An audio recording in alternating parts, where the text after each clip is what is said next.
what brand can you associate it with?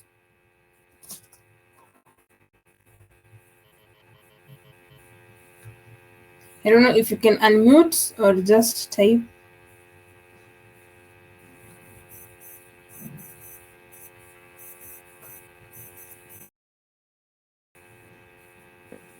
Question.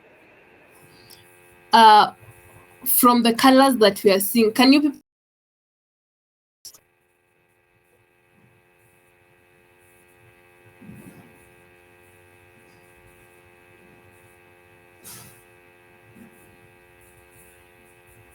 Hello?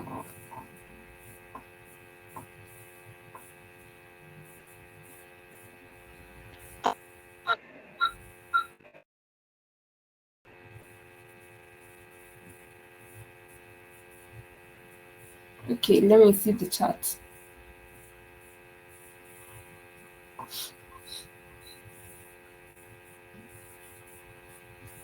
Oh, nice. I'm reading the charts.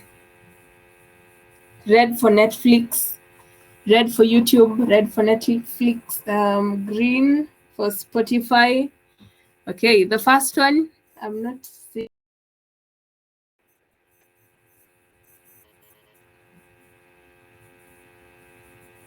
Yes, I'm seeing YouTube. The blue one. Oh, Facebook, blue. Blue for Facebook. Yellow for Blue Band. Okay. Digital Ocean. Okay. Windows blue. Wow. Okay, the yellow one. We have Blue Band. Another one.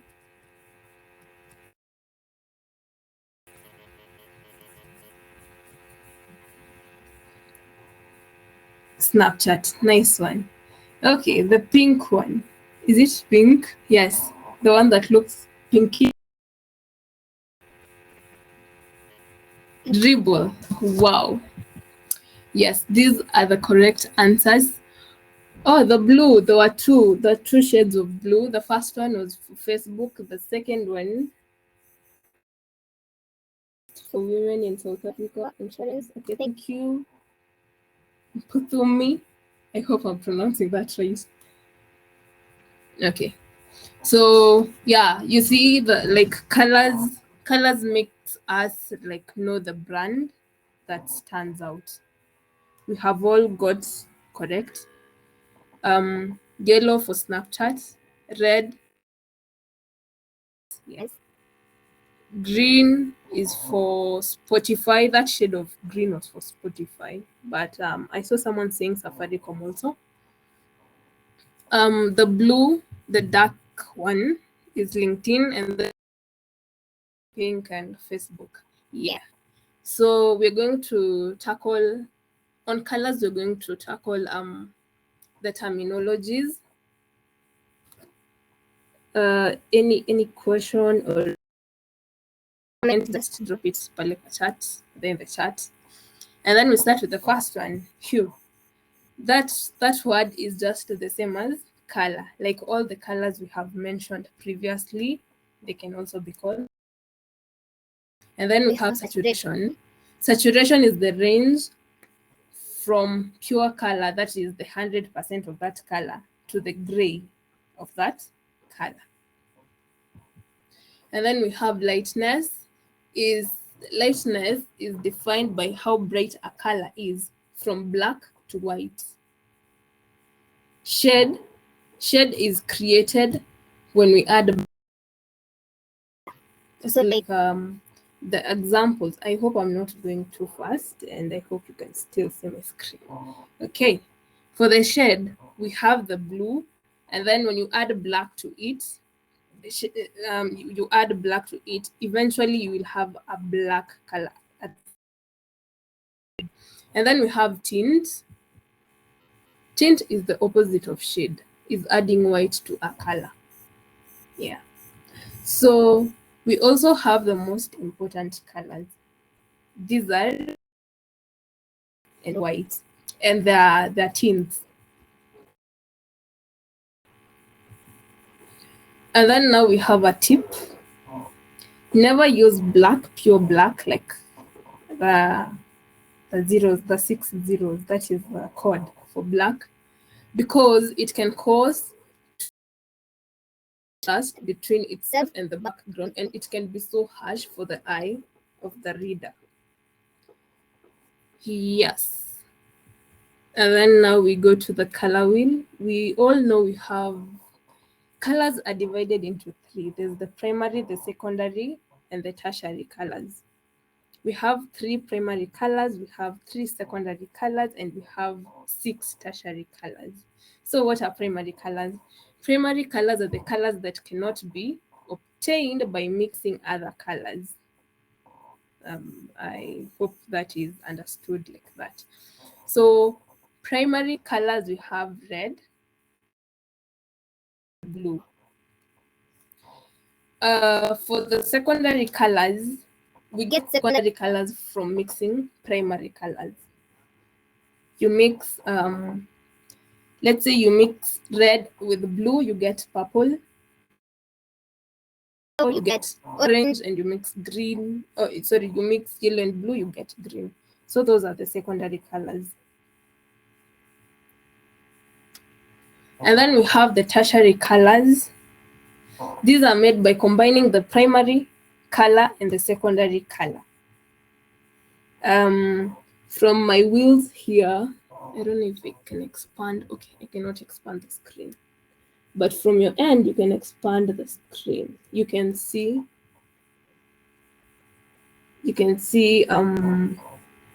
what I mean by combining secondary color with a primary color to get the tertiary colors. There are 6 of them.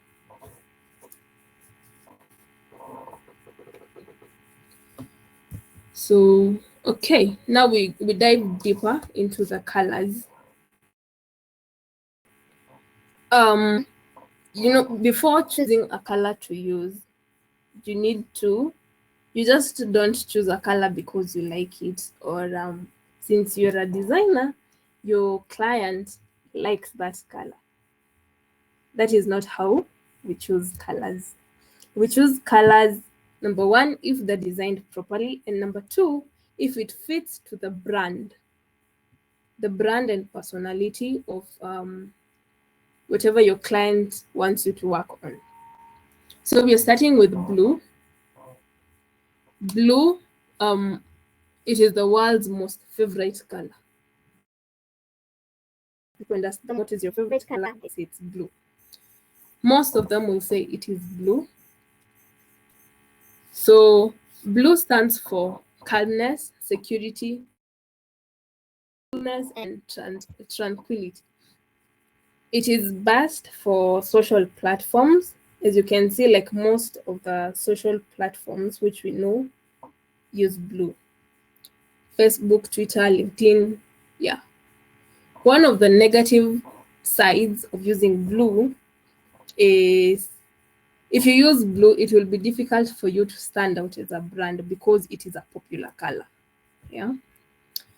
For the red is an energetic color. It means excitement, energy, negativity, danger. By the way, you need another thing while choosing colors, you need to consider the culture of your users. For us in Africa, I believe, red is mostly associated with danger and yeah, mostly danger. But when it is for celebration, you see. Yes. So red is best used for sport and energy-related products. The brands that have red as their primary color are Netflix, YouTube, Coca-Cola, and all the rest, which you know. Yes. So it's negative. It is mostly used for warnings, and it is therefore considered a negative color. For the yellow, it is the most visible color. It is so bright.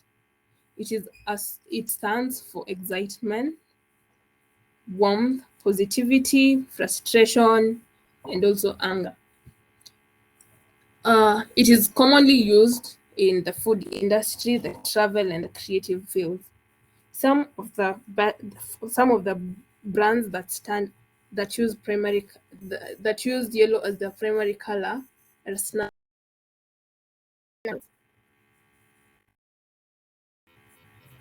Ahem. And then it's the negative side of using yellow. It is so bright, so it is bad for the eyes. And it has a lot of issues with the contrast. Yeah. Okay, we go to the other three colors remaining. Orange brings about creativity, energy, activity, impatience also. It is best for sports, sales, and also the creative industry, just like the yellow. The brands that stand out with orange include Nike, Amazon, and Headspace. One negative side of using orange is most designers, okay, not most designers, the color used for warning notifications are orange. So when you use orange as your primary color, you will have to look for maybe another color to use as a warning notification in your application. For green, green is a color of nature. It is associated with health, nature, calmness, relaxation, and growth. It is best used in health industry, the fitness, food, banking. Some of the brands that use green as their primary color include Spotify and WhatsApp. And then just like we said, for the orange, when its negative side is finding another color for the success notifications. Success notifications, they come in green. Yeah, that's when you know something was successful, this was successful. So when you use green as your primary color, it may require you to use another shade of green or another color, but mostly another shade of green, because the user knows green is for success notifications. And then lastly, the color we're looking at is purple. Purple is a color of luxury, wealth, luxury itself, misery, and frustration. It is best used for the luxurious goods, religion also, and also the tech industry. Some brands that use purple as their primary color include Yahoo, Twitch, Milka, and Cadbury. And then its negative side is when used in excess, it causes the feeling of, it causes frustration and also the feeling of unnecessary extravagance. Yes. The last thing we're going to tackle, I don't know if it's the last, but on colors, you're going to see how to pair colors. You're there, you want to design an app, and you're like, oh my God, where am I going to begin with colors? Let me use blue because blue is cool. Let me use green because green is this and that. So here are how we're going to pair colors. So the first one is the complementary. When you choose a color on the color wheel, yes, the one on the opposite side of that color complements each other. So that is what we call the complementary colors. I don't know if you people understand what I'm saying. If not, shoot your questions. Yes. And then these colors will appear brighter and more prominent together.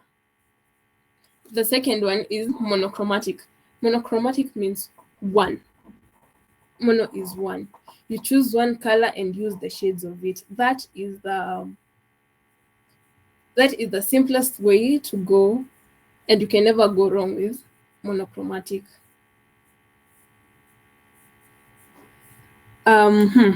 Yes. And then the other color, the other way to pair colors is analogous.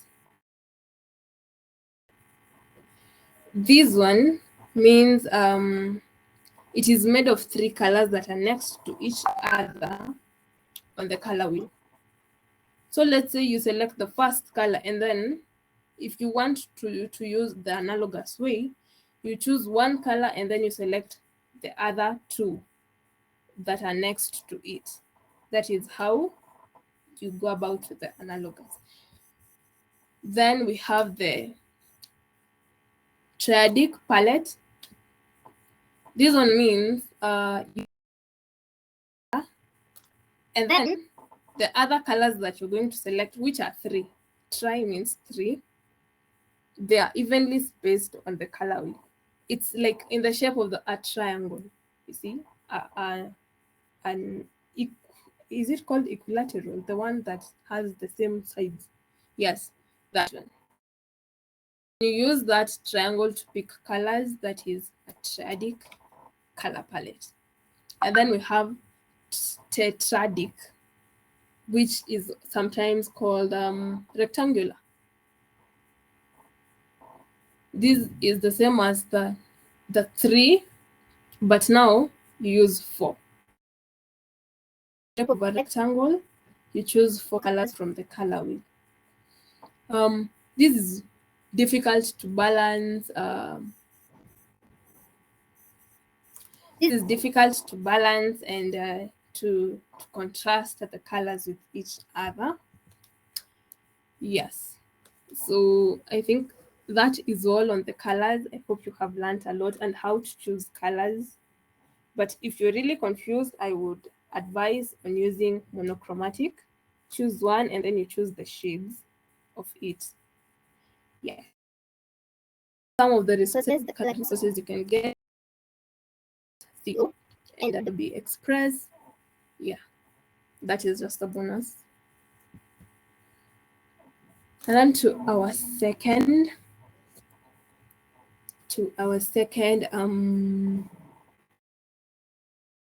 is layout. So what is a layout? Layout design is the process of arranging visual elements on a given page, like how things are organized on your page. We have principles. I think I have 4 or 5. We have the alignment. The first one is the alignment. This refers to how a designer arranges different design in relation to each other. And then a tip on this one, alignment must always be consistent. Be consistent. Yeah. The second one is visual hierarchy. From what you can see there, I know you will read that one first, the bigger one first. And then, yeah, just try to zoom in from your end and see that image. I don't know if that is how you, but that is visual hierarchy. It is the organization of the design elements of the page so that the eye is guided to consume which design element first in the order of intended purpose or intended importance. On the visual hierarchy, you can achieve visual hierarchy by size, by color, by positioning. By size means that you will see the larger element first. Text, you will see the larger text first, like from our image there. And then by using color, let's say you have 6 colors. And then we use blue. Let's use blue. You have blue, and then the rest are shades and tints of blue. blue will stand out, meaning that is what you will see first. But if you have a lot of primary colors, you have purple, pink, blue, red, all of them in one page, visual hierarchy cannot be achieved on that page because the user does not know what to see first, what captures the eye first. Yes. The other principle of layout design is contrast. Oh, now we have an issue here. Sorry for that, but contrast is how is the relationship between the element and the background. Sorry for that. So yes, as I said, contrast is the relationship between the background and the element. And then the next principle is proximity. Proximity refers to how far or close elements are from one another. And then proximity, the user always perceives things that are closer to each other as a group. I don't know if that is well understood. The user perceives things that are closer to each other as a group. Yeah. And then some of the elements of layout design we have the text, the image, the line, the shape, and the white space. I believe we all know what that is, or those are. The white space is the space in between the elements of design. Yes. I don't know if anyone has any question on the layout. Let me see. Okay. Yeah, that is on the layouts. Now we go to our last agenda of the day, which is typography. Just like color, not choose and the font just because you have it. You need to consider the brand and the personality of that brand you are designing for. So what is typography? Typography is the art and technique of arranging the type to make written language legible, readable, and appealing on display. This does not only mean on digital products, even this applies even on, let's say, books. Yeah. And then let's look at the difference between a typeface and a font. Most people confuse between typeface and font. Now, I'm here to make it clear today. A typeface refers to the collection of related fonts. Some of the fonts that we use include Poppins, some of the typefaces. Wow, I'm even confused. Some of the typefaces we use are Poppins, Roboto, Inter, DM. Yeah, all those are typefaces. But when it comes to a font is a specific style existing within that typeface. So the bold, the medium, the italic, regular, medium, semi-bold, those ones are fonts. I hope that is well understood now. So Poppins bold is a font. Poppins regular is a font. Bold is a font. Interlight is a font. But Inter itself or Poppins itself is a typeface. Yeah.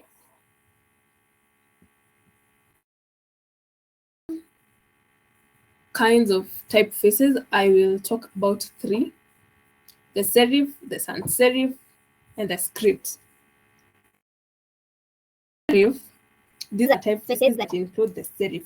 What is a serif? A serif is a small shape of or projection that appears at the beginning or the end of a stroke on a letter. Like these essays, they have that curving. Can I say curving?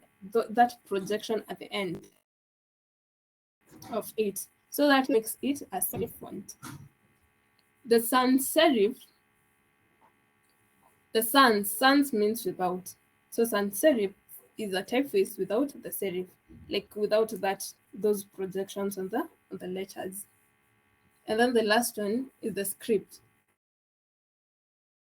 The script faces, they feel natural. They have that handwritten feeling, like handwriting.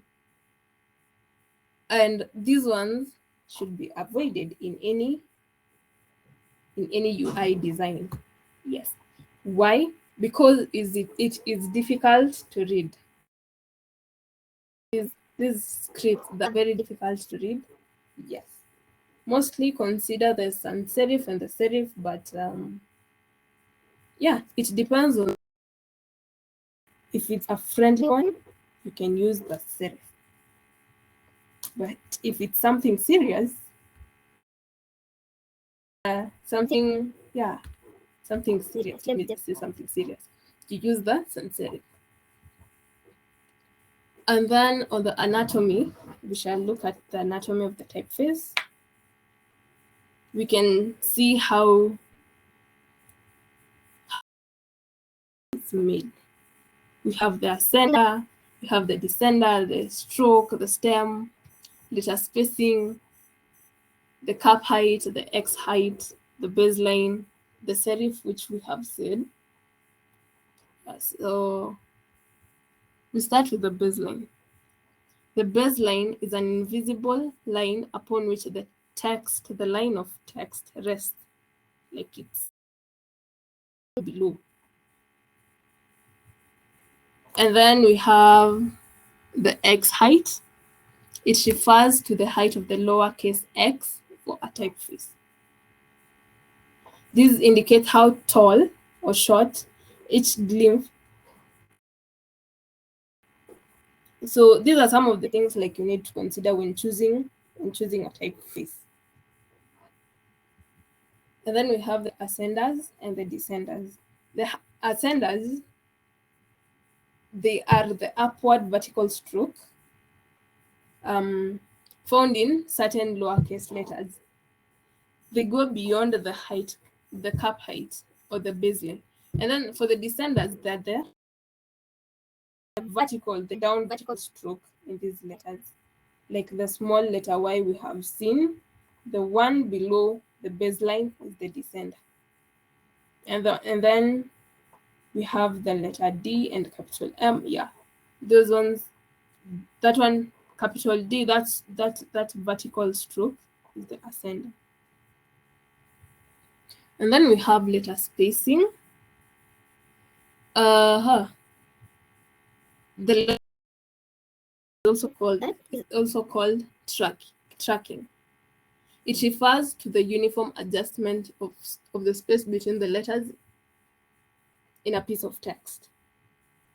You can decrease letter spacing for readability. There are those words that when you increase the letter spacing, they become more readable. Yeah, it increases readability. If you squeeze or reduce the letter spacing, it becomes difficult for a user to read. And then some of the best practices for good typography. Number one, choose the right typeface and font. Yeah.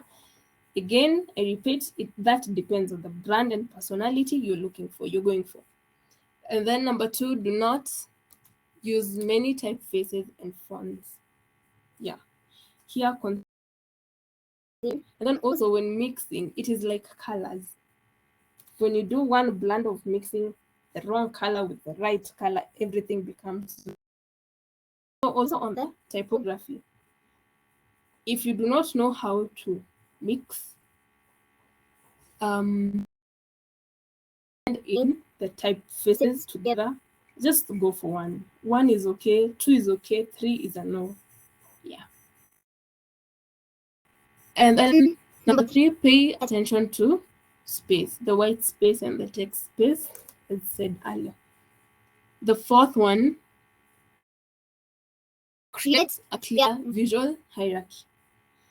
If it is H1, we all know H1, heading 1 is big. Make it that, make that clear, you know. If it's H1, because if you use a regular, what about H6 or H2? No, H6 or H5, or even the base font that you're using, you see. And then the other point, I'm almost winding up actually. Make your typography scalable. What does this mean? Choose, okay, another best practice is, if you're choosing a typeface, choose that one which, yeah, I hope now that we are understanding each other. If you're choosing a typeface, choose that one that has a lot of fonts. Go for the one that has 6.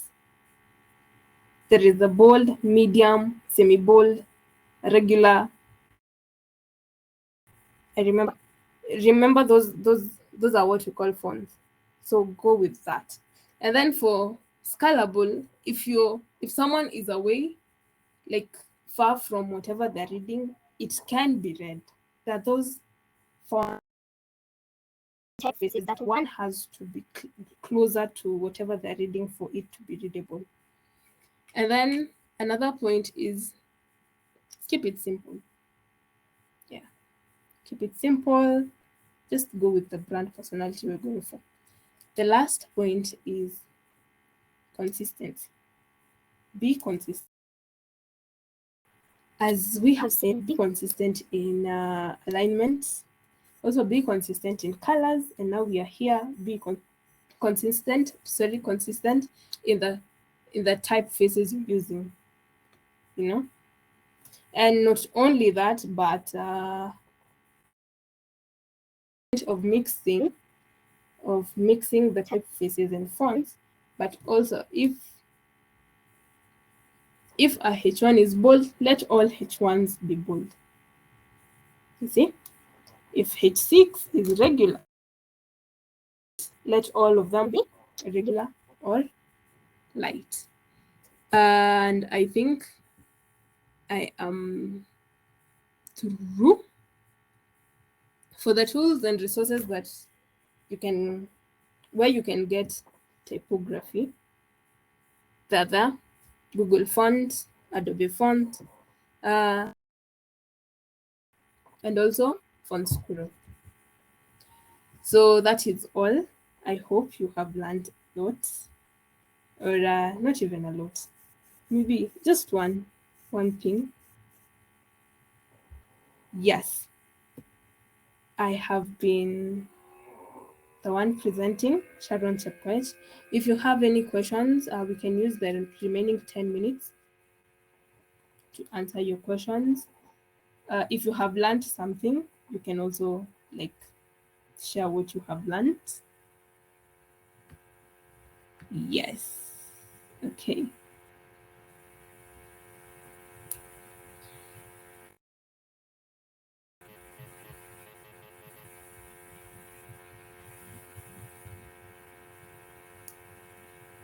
Yeah, I'm seeing Tiffany. Oh yeah, I'm just asking questions. I think the floor is yours. You can write them in the chat or in the Q&A tab. The floor is yours. Yeah, where you need to more clarification or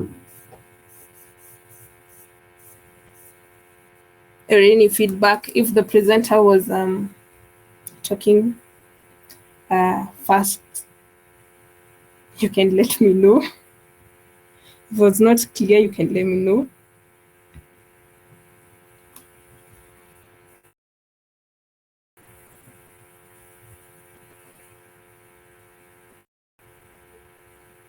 Sharon, there's a question in the general chat. I'm saying it would be great if you took a simple app screen or login and show how the different colors would look, show different typeface and fonts. Okay.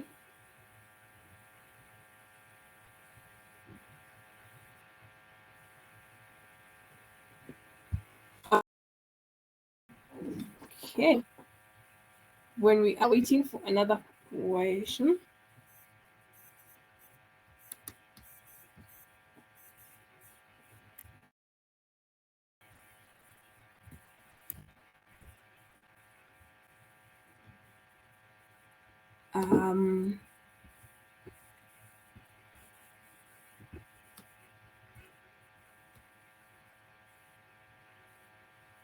On that, now, if let's say this is a screen, yes, want a button, a login button. We're just going to do something quick.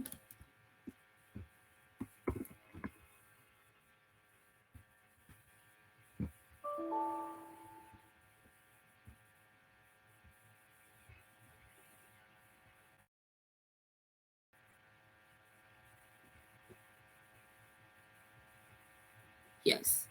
On this, now this is where I meant if you have primary blue and one is for sign up, and then you choose a green button also for something else. Now, on this page, we cannot know which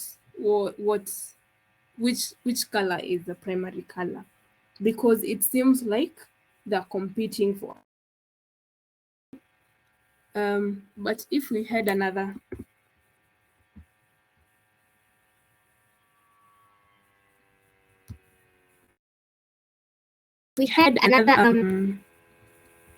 what is this called? Another screen here. Green, it is clear. The blue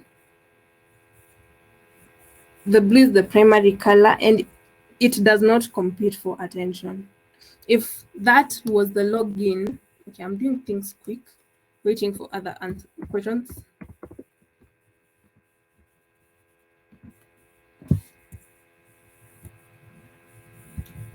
Okay. Something sketchy, seriously.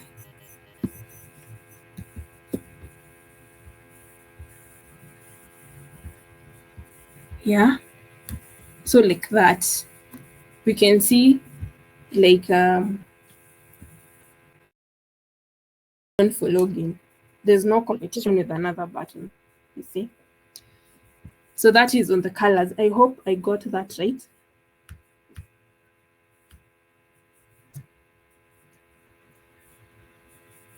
And then on the typeface,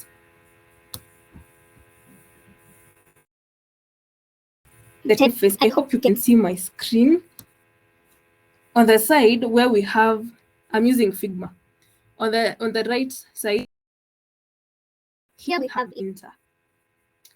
Inter is the typeface. When you click the drop down, we have other typefaces. Let me see. Yes, we have other typefaces. Above Inter, there's Inspiration, and then below it, there's Irish, Groover, all those. Those are the typefaces. But below Inter, there is another section. These are fonts. The thin, extra light, regular, yeah, you know. Now, this is what I was saying. If you want to choose a typeface, choose the one that has a lot of fonts. Like here, we have Inter. We're using Inter. So Inter has 1, 2, 3, 4, 7, 8, 9, 9 fonts. So you cannot, nothing can go wrong with the 9 fonts. I mean, you have options. Yeah. But let's see. Let's use this one. Okay. This one, Ingrid Darling. 1. Oh, not even one. It is just, yeah, let's just say it's one because you cannot select. Let's see which. Okay, this one also. Yeah, I hope now that is understood. Typeface and font. Inika has two, and bold. Regular and bold are fonts. So the typeface Inika has two fonts. Yes. Questions. What is the maximum number of colors to have in a color scheme? Good question. That one depends on your brand. That is what I can see. That one depends. If you have like no design system created for you, like you're the one who's beginning, you're the one who needs to choose the colors. I feel like you can choose a maximum of two if you really know how. If you're well, if you understand the brand and you want to blend the colors well, okay, let's just say go with what you you can, but to be safe, maximum two.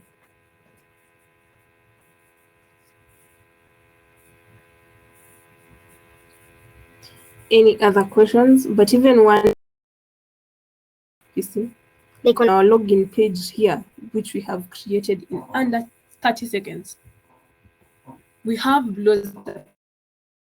And now this one is monochromatic. We can use the blue and then use teams. That one is monochromatic and nothing can go wrong with monochromatic. Any other questions?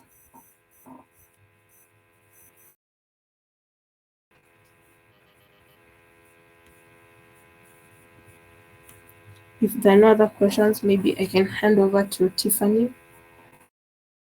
Still there. I'm still very much, Sharon, for the very interesting class that you. I've learned something like the monochromatic, those palettes. It's a really, and the pointers and the rules for the typefaces